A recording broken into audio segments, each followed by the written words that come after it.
So in the early 2010s, our church out in Piperton, Living Hope, decided that we wanted to be a part of what God was doing in the city, so we were looking for a place to plant a church. I inherited this vision for Volunteer Evergreen where a nonprofit came in and looked for gospel-centered preaching.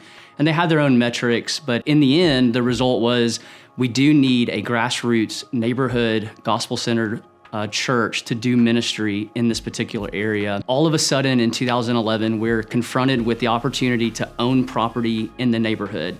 And it was an elderly Baptist church getting rid of their 60,000 square foot building. McLean Baptist realized that they probably weren't going to last a whole lot longer as a church and wanted ministry to continue on that corner. So they gifted the building to Living Hope.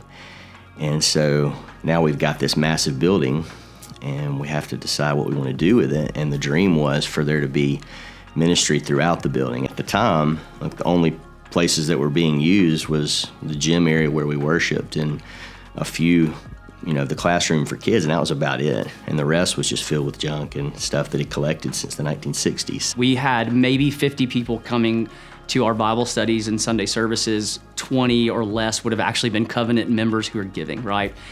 We leveraged our relationships with our sending church and other organizations that were contributing to the mission in order to fill this space up. And so as we prayed about it, as we built partnerships, God just one step at a time opened doors for us.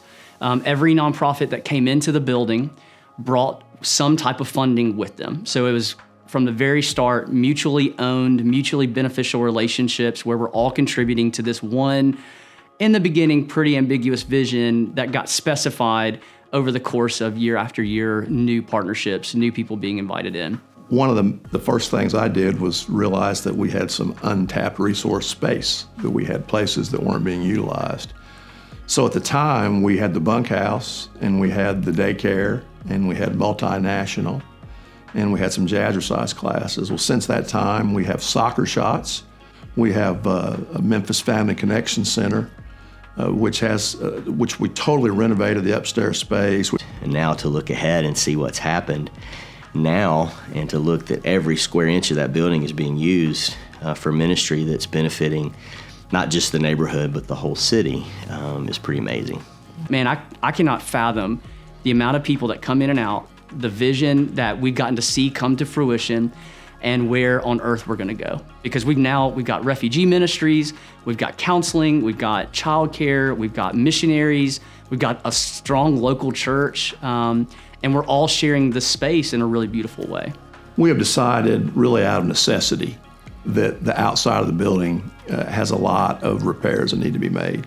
So we're having a capital campaign that we're kind of been softly started for the last several months, to where we're going to be upgrading the steeple, painting, window repairs, just all the cosmetic things we need to do to ensure that all the great ministry that's taking place in our building has a place to take place. What's happening now is amazing.